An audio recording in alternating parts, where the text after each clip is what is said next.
Welcome to the Deep Dive. So glad you're joining us for another journey into the heart of what's happening in the world. You know how easily you can feel swamped by the daily news? Oh, absolutely. Information overload. Exactly. So our mission today is to cut through that noise. We're providing you with the most crucial insights and surprising facts from just a very specific few days, truly giving you a shortcut to being well informed. Exactly. We've poured over a fascinating stack of material covering June 27th to 29th, 2025, a real whirlwind, those 72 hours. And our goal isn't just to recap, it's to extract those vital nuggets of knowledge, connect the dots across seemingly disparate events, Right. and help you understand not just what happened, but, why it truly matters, maybe in ways you didn't expect. That's right. Think of this as your personal briefing on, a dizzying array of global and domestic developments. We'll be diving into everything from high-stakes legislation and international tensions to surprising social milestones and some really jaw-dropping events. It's all about getting to the essence. Okay, let's unpack this. So, starting domestically, the big, beautiful bill was definitely the headline on Capitol Hill. Can you walk us through the core components? What was President Trump's big legislative package about? Absolutely. At its heart, it was this sweeping measure. We're talking roughly $4 trillion in tax cuts. Yeah, a complete overhaul of Medicaid and then significant funding for infrastructure and defense. And the timing. What was the immediate goal there? Well, the sources suggest its strategic purpose was pretty clear: solidify President Trump's legacy ahead of the 2026 midterm elections. But, that sheer size, that $4 trillion figure, it immediately became its Achilles heel. Right. It drew fire from both Democrats, obviously, but also from some fiscally conservative Republicans, too. An Achilles heel indeed. And the drama in the Senate around that bill really underscored that, didn't it? I remember reading about those rare weekend sessions. What were the key sticking points, and were there any surprising maneuvers? Oh, it was pure legislative theater. You had the Senate holding these weekend sessions, June 28th and 29th, just scrambling for votes. Several Republican senators were hesitating. They were particularly concerned about that projected $3 trillion increase to the federal deficit and the impact on Medicaid. Big cuts proposed there. So what did the Democrats do? They didn't have the numbers to block it, did they? No, they knew they couldn't block it outright. Yeah. So they employed this rare tactic. They insisted the entire 1,000-page document be read aloud. The whole thing. How long did that take? Over 15 hours. Can you imagine? Wow. And what's surprising here is it wasn't just a delay tactic, although it certainly was that. It also forced this moment of public accountability, made senators literally sit through the details of what they were about to vote on. So after all that, did it actually manage to clear that hurdle? Did it advance? Ultimately, yeah, it narrowly advanced. Yeah. Senator Ron Johnson switched his vote to support it. But final passage, that remained uncertain as of June 29th. It really just, underscored the persistent divisions in U.S. politics. Supporters were championing economic growth, tax relief. Usual arguments. Right. While opponents were warning about significant healthcare cuts, especially for low-income Americans on Medicaid and this ballooning national debt. The deeper insight here, I think, is that even with these intense divisions, the fact a senator switched because of deficit concerns suggests maybe some fragile consensus on fiscal accountability still exists somewhere. Interesting. Okay, so while Washington was tied up with that, the judicial branch was also making waves. On the same day, June 27th, the Supreme Court handed down two major rulings. These look set to reshape the legal landscape. Let's start with Trump v. TISA, Inc. What was the core of that decision? Right, Trump v. TISA. In that one, the court significantly narrowed the authority of federal judges to issue nationwide injunctions. What does that mean practically? It means injunctions have to be tailored now, very specific to the plaintiffs involved. They can't just automatically apply to everyone across the country. Chief Justice Roberts really emphasized that point. So while it upheld parts of executive decrees, the scope is now much more limited. And the implication? Well, the surprising implication perhaps isn't just less judicial oversight. It seems like it could decentralize legal challenges. You might end up with this patchwork of different rulings in different states, could create confusion, but also maybe new legal strategies. So more lawsuits, but localized. Exactly. Legal scholars are already anticipating a wave of new localized suits because of this. And the court wasn't done there. Same day, another big ruling, this one concerning Planned Parenthood in South Carolina. What happened there? That's right. The court ruled 6-3 in favor of South Carolina.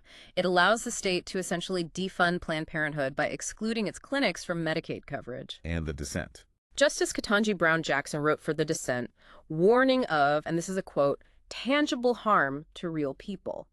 Specifically, stripping Medicaid recipients of their choice of healthcare providers. Does have immediate impact. Well, this ruling is expected to encourage other states to pursue similar measures. It definitely intensifies the national debate over reproductive rights and women's health. And the impact for low-income residents, it's not just about access, it's also maybe about eroding trust in the healthcare system itself if your choices depend on politics. Right. Public health advocates are genuinely concerned. They're talking about increased unintended pregnancies, untreated conditions. Yeah. It's a big deal. Okay, let's shift our view now. Yeah. From U.S. policy to the international stage. Canada, our neighbors to the north, found themselves in a trade dispute. President Trump announced he was terminating trade talks. What led to that? Yeah, this had been simmering for a while, it seems. On June 28th, President Trump just announced the immediate termination of all trade talks with Canada, the sticking point. Ottawa's insistence on moving forward with the digital services tax. Ah, the digital tax. Who was that targeting? Major U.S. tech companies. Think Google, Meta, the big names. Trump saw it as unfairly penalizing American businesses. He even threatened new tariffs on Canadian goods. And Canada's position. Canadian officials defended the tax. They argued it was about ensuring these tech giants pay their fair share. The underlying insight here, I think, is how even really long-standing economic partnerships like the U.S. and Canada are now vulnerable to these global shifts in digital taxation policy. It's a new frontier for trade disputes, really. Definitely seems that way. Okay, moving from trade tensions to conflict zones. The situation between Israel and Hamas remained incredibly dire. We saw reports confirming continued Israeli attacks on aid sites in Gaza. What were the key concerns highlighted in the sources? Yeah, those reports from June 27th confirmed attacks on Gaza aid sites were ongoing. And tragically, this affected thousands of Palestinian children and civilians. Human rights organizations, well, they vehemently condemned these strikes. What was the justification given? The Israeli government maintained its operations were targeting Hamas militants. But the argument from rights groups and observers was that the harm to non-combatants was disproportionate. This predictably drew global condemnation, renewed calls for an immediate ceasefire. It just further complicated diplomatic efforts and deepened what's already a catastrophic humanitarian crisis. The deeper implication, it seems, is that these attacks aren't just military actions in isolation. They're actively eroding the very infrastructure people need to survive, making any kind of long-term recovery just incredibly difficult. And amidst all this, President Trump weighed in publicly. On June 29th, he commented on Israeli Prime Minister Netanyahu's corruption trial. What was his argument? Right. He argued that the trial was undermining efforts to negotiate a ceasefire in Gaza and also efforts to address Iran's nuclear program. He specifically highlighted U.S. aid to Israel, basically suggesting the prosecution was interfering with critical diplomatic initiatives. What's the read on that kind of intervention? Well, it immediately raises this crucial question about the independence of Israel's judiciary. Critics argue Trump's comments just blatantly undermine it. But his supporters? His supporters would contend the trial as a genuine distraction from urgent national security concerns. It really underscores that complex interplay between, legal accountability and geopolitical strategy in the region. The surprising takeaway maybe isn't just the intervention itself, but how a high-profile statement like that from a U.S. president could inadvertently strengthen the perception that Israeli domestic politics are increasingly susceptible to external influence. That could complicate future regional negotiations. Interesting point. But amidst all that tension, there was maybe a glimmer of hope. On June 27th, Israeli media reported Netanyahu had agreed to a plan to end the Gaza war within 2 weeks, apparently after pressure from the U.S. and allies. How significant is that if it's true? Yeah, that reported agreement was met with cautious optimism. But there's still a lot of skepticism about whether it can actually be implemented.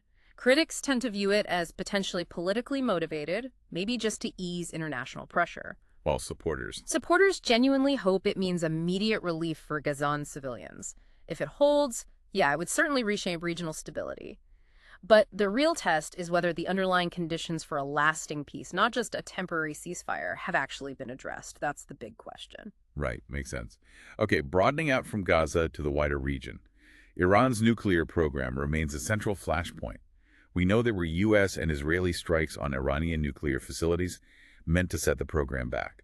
But then Rafael Grossi, head of the IAEA, The UN's nuclear watchdog. right, he stated on June 29th that Iran could resume uranium enrichment in a matter of months. Yeah. How does that square with earlier claims? That's what's genuinely surprising here. The contrast is stark. President Trump had claimed earlier that Iran's program had been set back decades. Decades versus months, big difference. Huge difference.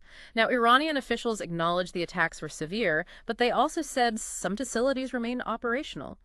Grossi's statement, coming from the world's leading nuclear authority, directly challenges that long-term setback narrative. So what are the implications?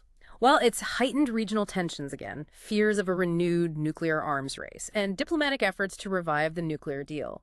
They now face even more daunting obstacles. It really highlights how quickly technical capabilities can sometimes rebound, even after a significant disruption. You're adding another layer, the IAEA also confirmed something significant on June 27th about Iran's past activities, didn't they? Yes, they did. The IAEA confirmed, based on years of inspections, that Iran has never actually possessed nuclear weapons. That seems important for negotiations. It is expected to influence ongoing talks and international policy. However, some analysts remain wary. They argue past behavior could still indicate future ambitions, even without a confirmed weapon existing previously. So it's complex. And meanwhile, on the ground in Iran, we saw very visible public reactions. Large crowds gathered for funerals on June 28th for commanders killed in recent Israeli strikes. What was the message there? Those funerals were marked by very public, very loud calls for retaliation, vows from Iranian leaders to respond. These events seem to have solidified public support for the government's more hardline stance, which of course complicates any de-escalation efforts significantly. Raises fears of more violence. Absolutely. The underlying implication is that these public displays aren't just about mourning, they're powerful tools. They galvanize national resolve, justify future actions, and make those diplomatic off-ramps much harder to find. Okay, shifting focus again. Another major global conflict. The war in Ukraine saw a significant escalation. On June 27th, Russia launched a massive drone and missile attack. Over 500 in one night. Targeting military and civilian infrastructure. That sounds devastating. It was. Ukrainian officials swiftly condemned it as a clear violation of international law. This escalation hasn't just heightened fears of a broader conflict, it's starkly underscored the urgent need for diplomatic solutions. And humanitarian organizations on the ground. They're warning of rapidly worsening conditions for civilians. Critical infrastructure like power grids, hospitals, they're increasingly becoming targets. The sheer scale of that attack suggests a renewed and brutal phase in the conflict. But on a more hopeful note for international relations, we did see a significant breakthrough reported in Africa. A peace accord brokered on June 27th, aiming to end years of conflict between the Democratic Republic of Congo, the DRC, and Rwanda in the eastern Kivu region. How did this come about? Yeah, this conflict had flared up again since 2022. Driven by armed rebel groups, ethnic tensions, it cost tens of thousands of lives, displaced millions. The United States, with diplomatic support from Qatar, mediated the treaty. DRC President Felix Tshisekedi and Rwandan President Paul Kagame were the main signatories. And the reaction? Cautiously optimistic, internationally. However, a Codeco militia attack happened in Ituri on the very same day, killing 11 people. That really underscored the sheer fragility of security on the ground. So a deal is signed, but violence continues. Exactly. Economists see potential boosts for regional trade and investment if stability holds. But the deeper insight is that even with high-level agreements, the reality of these entrenched militia groups poses the true long-term challenge to lasting peace. Makes sense. And finally, for global tensions, those reverberations from the NATO summit in The Hague back on June 24th and 25th continued. A major defense spending commitment emerged. That's right. All 32 member nations agreed to significantly raise defense spending. The target is 5% of GDP. 5%, that's a big jump from the previous 2% goal. It is. The breakdown is 3.5% for direct military capabilities and 1.5% for strategic investments. The stated aim, confronting Russia and supporting Ukraine. This commitment was initiated by Dutch PM Mark Rutte, but President Trump's personal diplomacy apparently played a crucial role too. How's it being received? Well, it's widely applauded for strengthening NATO's defense posture, obviously, but critics are warning about potential public backlash. That level of spending puts a real strain on domestic welfare budgets. This agreement signals NATO's evolution, prioritizing readiness and shared responsibility. But the surprising consequence could be reigniting those debates within member states about balancing national security and social spending, especially if the economy gets tighter. Okay, let's bring our focus back home now to some pressing domestic challenges here in the U.S. The ongoing debates around immigration policy weren't just theoretical, were they? They played out very directly. What did we learn about recent ICE raids? Yeah, in late June, ICE conducted these mass raids across the country, and they led to widespread reports of U.S. citizens being mistakenly detained. Mistakenly detained, like citizens. Yes. There was a high-profile case in Los Angeles involving Andrea Velez, a U.S. citizen, arrested by masked federal agents. Her family called it a kidnapping. Civil rights advocates, lawmakers, they condemned these tactics. They argued they disproportionately target minority communities. It's reignited all those debates about immigration policy and, importantly, oversight of federal agencies. And the insight there. The critical insight, I think, is that incidents like these don't just affect the individuals involved. They erode public trust in government agencies. They expose systemic vulnerabilities in how immigration laws are enforced, raising really fundamental questions about constitutional rights and due process for everyone. And related to immigration, protests erupted over conditions at that new detention center in Florida, the one nicknamed Alligator Alcatraz. What were activists saying? Activists and also former detainees described severe overcrowding, inadequate medical care, really harsh treatment at this Alligator Alcatraz facility. It quickly became a flashpoint in the broader national debate over U.S. immigration policy and how asylum seekers are treated. It drew national attention, urgent calls for investigations, reforms. It became a symbol. Exactly. The surprising element isn't just the conditions, but how one facility can become such a potent symbol, intensifying this complex national conversation and really highlighting the human cost of current policies. Okay, shifting gears to national security. The FBI issued a warning on June 28th about cyber attacks targeting U.S. airlines. What's the concern, especially with the holiday travel maybe coming up? The FBI warned hackers are actively targeting U.S. airlines. That raised immediate fears of potential disruptions, especially during busy travel seasons like the holidays. They didn't disclose specific details, but urged vigilance. And this comes amid a broader uptick in cyber attacks globally, transportation, energy networks. What are the potential consequences? Industry experts warn they could be severe, widespread flight delays, significant safety risks, substantial economic losses. It just highlights these persistent vulnerabilities in critical infrastructure. Needs more investment in cybersecurity. Definitely prompts urgent calls for that. The underlying issue seems to be the escalating sophistication of these attacks. Even systems we think are highly secure are potential targets now. And speaking of travel disruptions, Mother Nature also played a role. Severe storms swept across large parts of the country on June 28th and 29th. Widespread flight delays, power outages, dangerous driving, right before the July 4th holiday, too. What did these events reveal? Emergency services were stretched thin. Responding to numerous incidents, there was a sinking boat rescue in Virginia, a deadly fire in Idaho linked to the conditions. These disruptions have absolutely reignited debates over the nation's preparedness for extreme weather and the need for more resilient infrastructure. Because these events are becoming more common. That's what experts warn, likely due to climate shifts. The unexpected insight, perhaps, is how these seemingly isolated weather events expose the interconnected fragility of our modern systems. Air travel, power grids, even local disruptions can quickly snowball into national implications. And more extreme weather hit the Midwest around the same time, June 28th and 29th. A sudden tornado outbreak. Yeah, across South Dakota and southern Minnesota, it spawned at least 5 confirmed tornadoes. One was an EF3 near Clear Lake, South Dakota. That's a strong tornado. Was there much warning? Apparently limited lead time from local weather services and responders for these rapidly developing storms. Thankfully, fatalities were avoided, but there was severe damage to property. Experts pointed to this as an example of increasing volatility in Midwestern weather, likely linked to broader climate shifts. And NOAA, the National Oceanic and Atmospheric Administration, flagged it as a crucial reminder. We need updated forecasting systems, more resilient infrastructure in these vulnerable regions.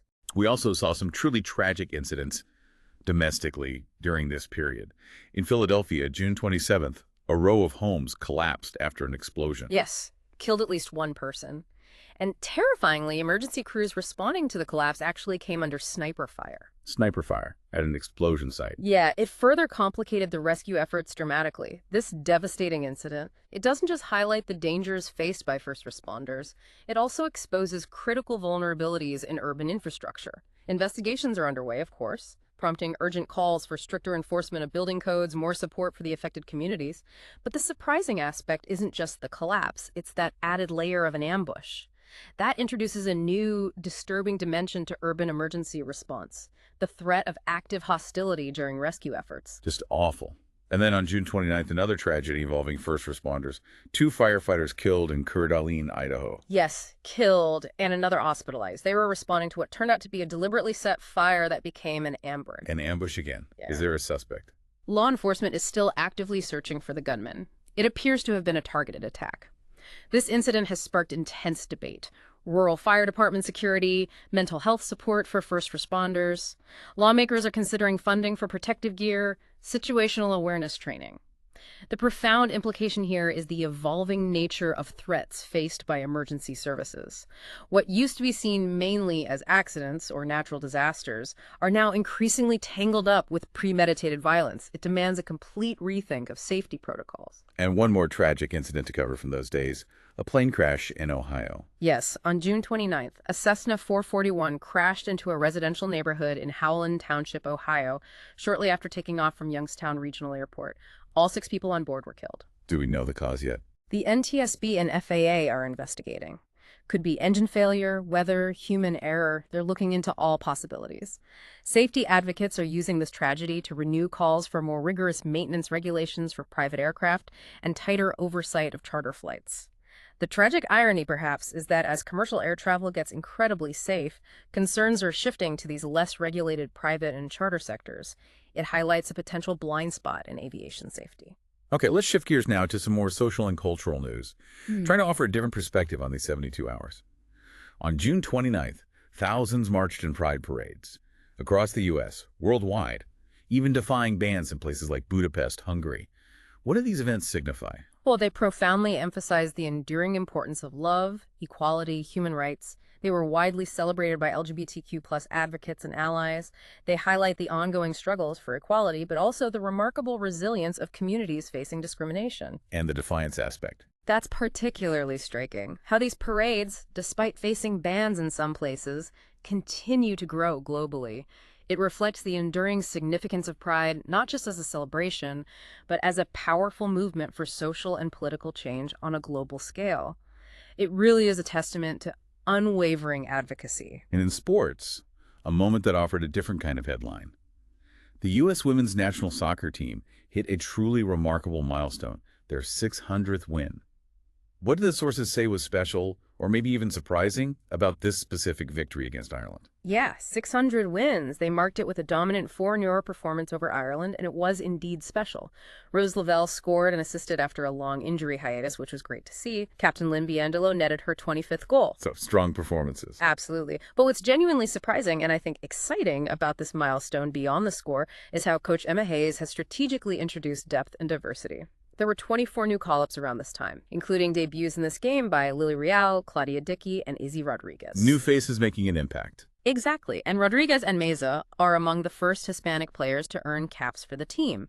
It signals this deliberate effort to redefine the squad with inclusive recruitment, tactical flexibility. So this achievement, it reaffirms the USWNT as a global powerhouse, yes, but not just through wins, through an evolving, more representative team identity.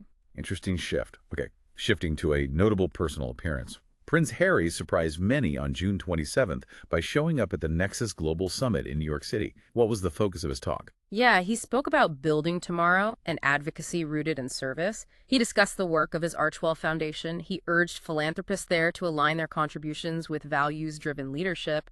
The event itself attracted about 350 global leaders focused on mental health, AI, climate solutions. And the reaction to his appearance? Mixed, as you might expect. Some praised his continued shift towards personal empowerment, philanthropy.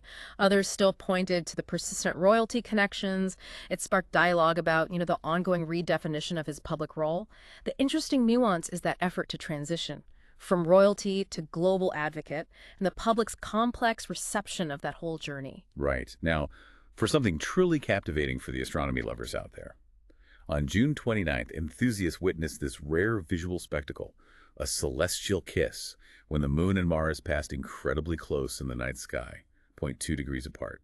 What made this so special? It was magnificent, visible without telescopes, which is always a plus.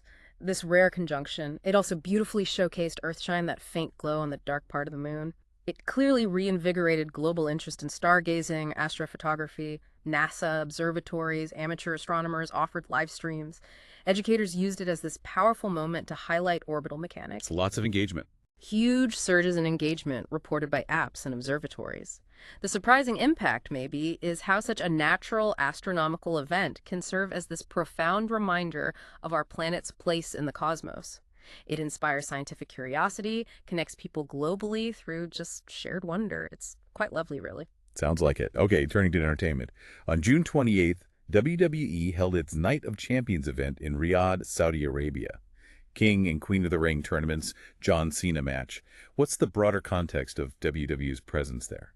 Right. The event happened in Riyadh's Kingdom Arena. Cody Rhodes and Jade Cargill won the tournaments.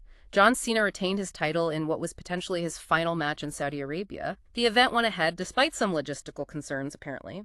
Wrestlers performed amidst a high-security environment, and it's all tied to Saudi Vision 2030, the kingdom's economic diversification plan. But there's controversy, right? Always. While fans generally applauded the show for entertainment value, human rights activists consistently highlight concerns. The cultural and political symbolism of WWE's extensive ties with Saudi Arabia comes under renewed scrutiny every time they hold an event there. The critical insight is how these major entertainment companies navigate that complex intersection. Global expansion, big economic opportunity, but also ethical considerations. They often face criticism for, well, potentially legitimizing regimes with questionable human rights records. It's a tricky balance. Yeah. Finally, some solemn news from Europe to round things out. On June 28th, a young man died at the Margate Drum and Bass Festival in Kent, England. A medical emergency. What broader conversations did this spark? Yeah, a 21-year-old man. And this tragedy unfortunately echoed a similar death at the exact same venue the previous year, so it prompted this urgent reevaluation of medical protocols for live events. High temperatures were noted as possible contributing factors as well. And there was another incident. Separately, on June 29th, a teenage body was found near Anderby Creek in Lincolnshire after a dramatic surge. These incidents together triggered a crucial national discourse in the UK. Festival safety, climate risks at public events, the adequacy of first aid provisions. The deeper takeaway is how individual tragedies like these can force a necessary, sometimes uncomfortable, re-examination of public safety frameworks. They reveal systemic challenges in managing large-scale events, especially now, in an era of increasing environmental and social pressures. Right. Okay, let's quickly touch on the economic landscape before we wrap up. By late June, U.S. equity markets were surging. June 27th, the S&P 500 was approaching an all-time high. What was fueling that optimism? Yeah, the surge seemed fueled by a couple of things. Renewed confidence in U.S.-China trade talks, some optimism about access to rare earth minerals. It also came amid signs the Federal Reserve might pause its monetary tightening. May's PCE inflation, that's the personal consumption expenditures, measure the Fed watches closely, came in near 2.3%. Closer to their target. Exactly. Tech titans like Nvidia and Micron were leading the charge. Plus, strong corporate earnings, like from Nike, and Treasury Secretary Bessent's push for lifting taxes on foreign investors also seemed to underpin the markets. Any cautionary notes? Oh, yes. Economists were warning about potential overvaluation, given all the uncertain global trends we've just discussed. But the thinking was, if the Fed holds steady and trade barriers ease, these bull market conditions might just persist. The surprising element, perhaps, is the resilience of these markets despite all the geopolitical tensions. Suggests maybe a deep underlying faith in corporate earnings or a very nuanced read on inflation risks. Interesting. Conversely, Canada's economy faced challenges. Statistics Canada reported a contraction in April. Yeah, just a slight contraction, 0.1% in April. But the reasons cited were significant: disruptions from those widespread wildfires and the significant uncertainty over trade relations with the U.S., and then President Trump terminating the trade talks and threatening new tariffs. That further clouded the economic outlook for Canada. So multiple factors at play. Right. This downturn prompted significant debate over government policy up there, and it really underscores that profound interconnectedness. Environmental challenges like wildfires impacting the economy, economic health depending on stable trade relationships. It highlights a critical lesson in economic resilience, I think. Even robust economies can be unexpectedly vulnerable to natural phenomena and sudden shifts in international diplomacy. Wow, what a packed few days that was, from critical votes in the U.S. Senate, landmark Supreme Court decisions. Two intense international conflicts, some diplomatic breakthroughs, even that celestial show. Exactly. It's clear the world never stops moving. We really hope this deep dive has given you, our listener, a clearer, maybe more nuanced understanding of these pivotal moments. And if we try to connect this all to the bigger picture, you can really see how these events, even though they seem disparate, highlight that constant interplay. Policy, global forces, technology evolving, even natural phenomena, they're all shaping our lives. Understanding these connections helps us not just react to the headlines, but maybe truly comprehend their significance. The threads we've pulled on today, legislative theater, global economics, human rights, they're all part of this larger evolving tapestry. So what does this all mean for you? Well, I think it's a powerful reminder of just how quickly the landscape can shift, globally and right here at home. As you navigate the next few days, perhaps this deep dive will prompt you to consider, how might these rapid-fire developments ripple outwards? What unexpected connections might emerge from them in the weeks and months to come? Maybe in areas you wouldn't initially think to look. Until our next deep dive, keep questioning, keep learning, and stay well informed. Thanks for diving deep with us.